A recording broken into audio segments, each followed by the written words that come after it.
Hello বন্ধুরা, তোমাদের সবাইকে রিয়াজ ব্লগে স্বাগত। আছি তোমরা সবাই সুস্থ আছো, ভালো আছো, আমি ভালো আছি। আর তোমাদের সঙ্গে আমি নতুন একটা রেসিপি নিয়ে চলে এসেছি, হচ্ছে নান। আর দেখে নাও কীভাবে আমি নান বানাই। দেখতে পাচ্ছ আমি এখানে 1 কেজি ময়দা নিয়েছি, তার মধ্যে দিয়ে দিয়েছি প্রায় পুরো 1 প্যাকেট দুধ। আর এখানে একটু গরম জল বসিয়ে নিয়েছি, ওর মধ্যে প্রথমেই দিয়ে দেবো হচ্ছে 1 চামচ মতো চিনি। একটু উষ্ণ গরম জলের মধ্যে মিশিয়ে নেবো। দেখতে পাচ্ছি 1 চামচ চিনি দিয়ে নিয়েছি। এরপর ওর মধ্যে দিয়ে দেবো হচ্ছে নুন, স্বাদ মতন নুন, দেখতেই পাচ্ছ। দিয়ে দেবো হচ্ছে ইস্ট, দেখতেই পাচ্ছ আমি এখানে 2 চামচ মতন ইস্ট নিয়েছি। এরপর এটা ভালো করে একটু ইস্টটা জলের মধ্যে ভালো করে গুলে নেবো। গুলে নিয়ে যে ময়দাটা মাখছিলাম সেই ময়দার মধ্যে দিয়ে দেবো। দেখতে পাচ্ছি আমি অল্প অল্প জল নিয়ে ময়দাটা মাখছি। আর ময়দাটা কিন্তু বন্ধুরা শক্ত মাখলে হবে না, ময়দাটা মাখতে হবে কিন্তু একদম নরম করে, যেন একদম হাতে লাগা লাগা মতন হয়ে যায়। খুবই নরম করে মাখতে হবে, যাতে হাতের মধ্যে একদম মানে লেগে যায় সেই মতনই। দেখতেই পাচ্ছি, দেখো আমি কতটা নরম করে মেখেছি। দেখো, দেখতেই পাচ্ছ, দেখো আমি কতটা নরম করে মাখছি ময়দাটা। একদম নরম করে মাখতে হবে, তাহলে তোমাদের নান খুবই নরম আর খুবই সফট হবে। দেখতে পাচ্ছ, দেখো আমার হাতে পুরো জড়িয়ে যাচ্ছে ময়দাটা, দেখো, দেখেছো?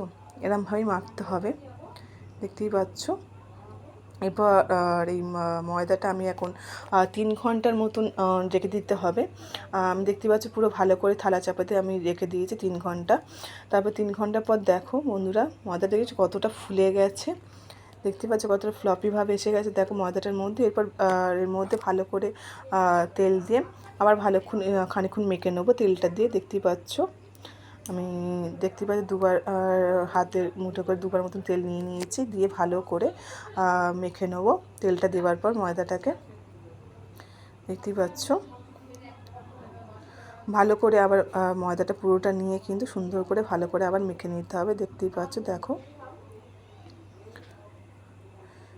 দেখেছো আমি কীভাবে মাখছি। ভালো করে মেখে এটাকে আবার প্রায় 1-1.5 ঘন্টা, কি পারলে আরও যদি বেশিক্ষণ তোমরা বন্ধুরা রাখতে পারো, যদি 2 ঘন্টার মতন রাখতে পারো তাতে খুবই ভালো হয়। যতক্ষণ তোমরা রাখতে পারবে জিনিসটার খুব সুন্দর একটা ফ্লপি ভাব আসবে আর খুব সুন্দর হবে নানটা। তখন নানটা বেলার জন্য তোমাদের কোনো বেলুন চাকি মানে বেলনির প্রয়োজন পড়বে না। তোমরা হাত দিয়ে ভালো মতনভাবে মেখে নিতে পারো। দেখতেই পাচ্ছ। তারপর ময়দাটা মাখার পর আমি ভালো করে একটু তেল মাখিয়ে নিয়েছি। বা তেলটা মাখানোর পর আবার এটাকে আমি প্রথমেই বললাম আবার 2 ঘন্টার মতন রাখতে পারলে তো খুবই ভালো হয়। দেখতে পাচ্ছ, দেখো মাখার পর দেখো আমার ময়দাটা কতটা বেড়ে গেছে। দেখো 1 কেজি ময়দা কতটা হয়ে গেছে, দেখতে পাচ্ছ। তাহলে চলো, যখন ময়দাটা রেডি হয়ে গেছে এবার চলো ভাজতে যাই। দেখতে পাচ্ছ আমি চাকির মধ্যে ভালো করে তেল মাখিয়ে নিচ্ছি। আর এরপর আমি ভালো করে লেচি কেটে নেবো।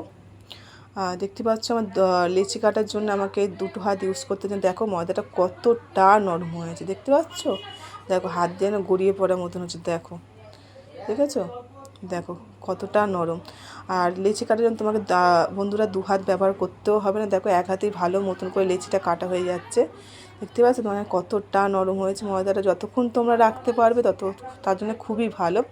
আর চেষ্টা করবে একটু গরম জায়গায় রাখার। দেখতে পাচ্ছ, দেখো আমি তেল মাখিয়ে নিয়েছি, নিয়ে দেখো এরমভাবে হাত দিয়ে আমি কীরমভাবে বেলে নিচ্ছি। দেখতেই পাচ্ছ তোমরা, দেখো কি তাড়াতাড়ি বেলা হয়ে গেল, কোনো বেলনি ছাড়াই কি সুন্দরভাবে বেলা হয়ে গেল।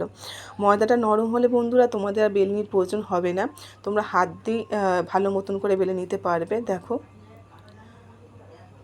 দেখতে পাচ্ছ, দেখো। আর তেলটা যখন পুরিটা ভাজবে বন্ধুরা, নানটা ভাজবে, তখন চেষ্টা করবে তেলটা যেন যখন নানটা দেবে তেলের মধ্যে তেলটা যেন ভালো মতন গরম থাকে।